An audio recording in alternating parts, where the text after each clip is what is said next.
श्रीमद् भागवत महापुराण छठवां स्कंद 13वां अध्याय। ओम नमो भगवते वासुदेवाय।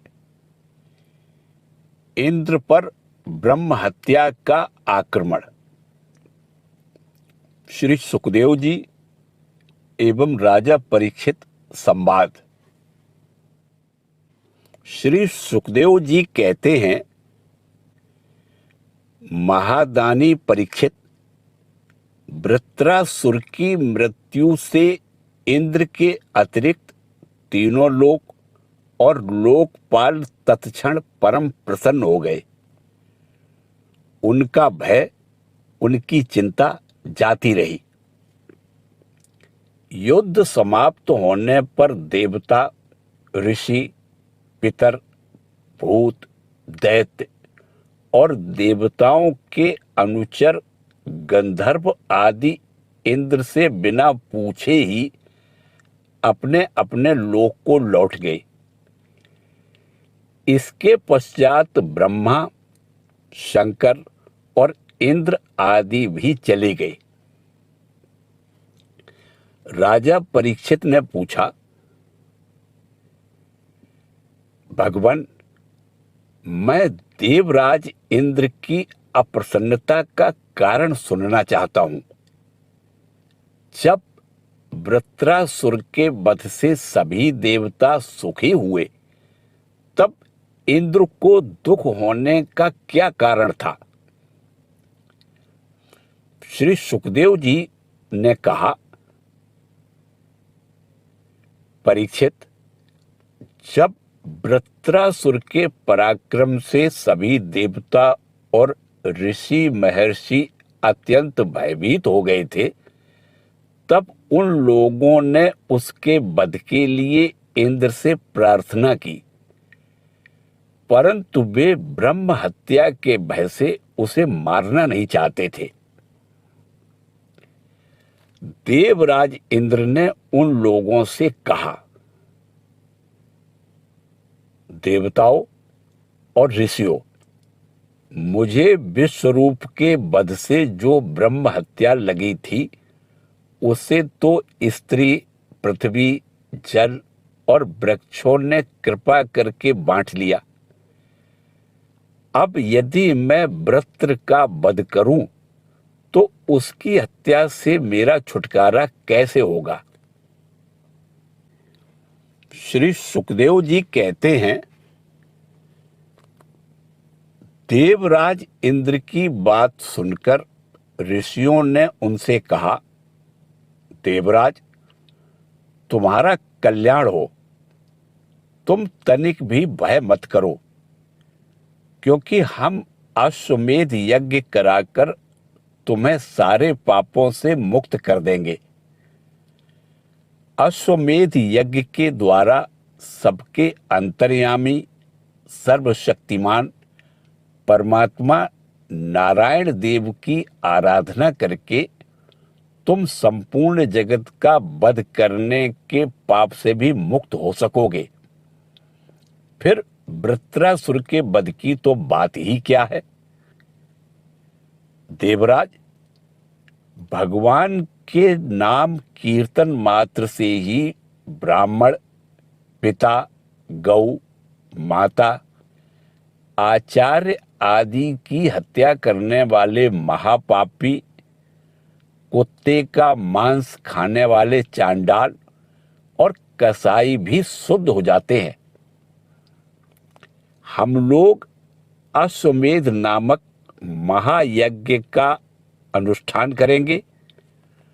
उसके द्वारा श्रद्धा पूर्वक भगवान की आराधना करके तुम ब्रह्मा पर्यंत समस्त चराचर जगत की हत्या के भी पाप से लिप्त नहीं होगे।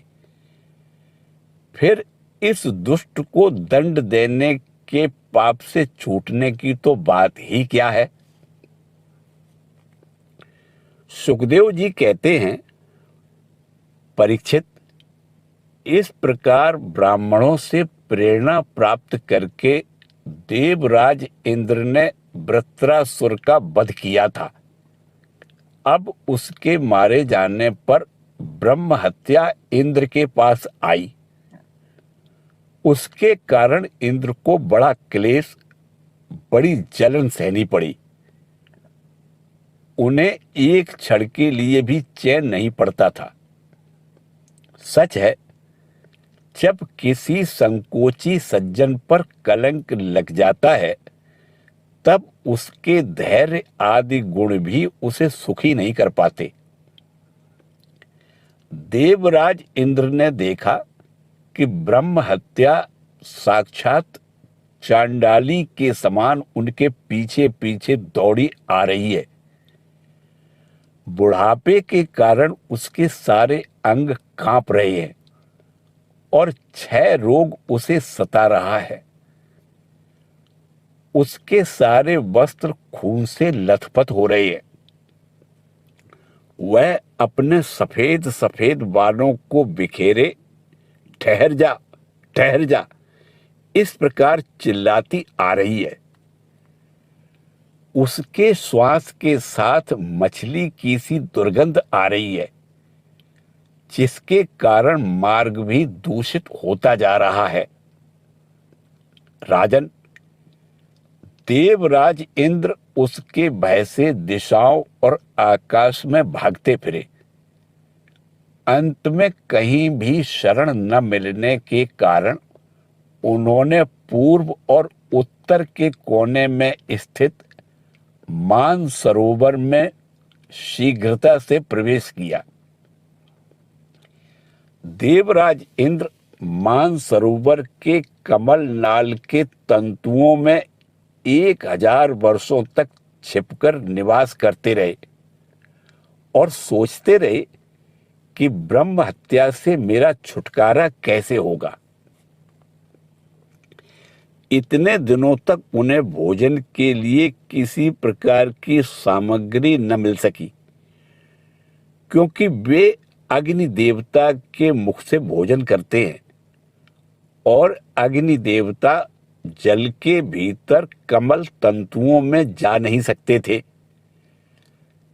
जब तक देवराज इंद्र कमल तंतुओं में रहे तब तक अपनी विद्या, तपस्या और योग बल के प्रभाव से राजा नहुस स्वर्ग का शासन करते रहे। परंतु जब उन्होंने संपत्ति और ऐश्वर्य के मद से अंधे होकर इंद्र पत्नी शची के साथ अनाचार करना चाहा, तब शची ने उनसे ऋषियों का अपराध करवाकर उन्हें शाप दिला दिया, जिससे वे सांप हो गए। तदंतर जब सत्य के परम पोषक भगवान का ध्यान करने से इंद्र के पाप नष्ट प्राय हो गए, तब ब्राह्मणों के बुलवाने पर वे पुनः स्वर्गलोक में गए। कमल वन विहारिणी विष्णु पत्नी लक्ष्मी जी इंद्र की रक्षा कर रही थी और पूर्वोत्तर दिशा के अधिपति रुद्र ने पाप को पहले ही निस्तेज कर दिया था, जिससे वह इंद्र पर आक्रमण नहीं कर सका। परीक्षित, इंद्र के स्वर्ग में आ जाने पर ब्रह्मर्षियों ने वहां आकर भगवान की आराधना के लिए इंद्र को अश्वमेध यज्ञ की दीक्षा दी। उनसे अश्वमेध यज्ञ कराया। जब वेदवादी ऋषियों ने उनसे अश्वमेध यज्ञ कराया, तब देवराज इंद्र ने उस यज्ञ के द्वारा सर्वदेव स्वरूप पुरुषोत्तम भगवान की आराधना की। तब भगवान की आराधना के प्रभाव से वृत्रासुर के वध की वह बहुत बड़ी पाप राशि इस प्रकार भस्म हो गई, जैसे सूर्योदय से कोहरे का नाश हो जाता है। जब मरीचि आदि मुनीश्वरों ने उनसे विधि पूर्वक अश्वमेध यज्ञ कराया, तब उसके द्वारा सनातन पुरुष यज्ञपति भगवान की आराधना करके इंद्र सब पापों से छूट गए और पूर्ववत फिर पूजनीय हो गए। परीक्षित, इस श्रेष्ठ आख्यान में इंद्र की विजय, उनकी पापों से मुक्ति और भगवान के प्यारे भक्त वृत्रासुर का वर्णन हुआ है। इसमें तीर्थों को भी तीर्थ बनाने वाले भगवान के अनुग्रह आदि गुणों का संकीर्तन है। यह सारे पापों को धो बहाता है और भक्ति को बढ़ाता है।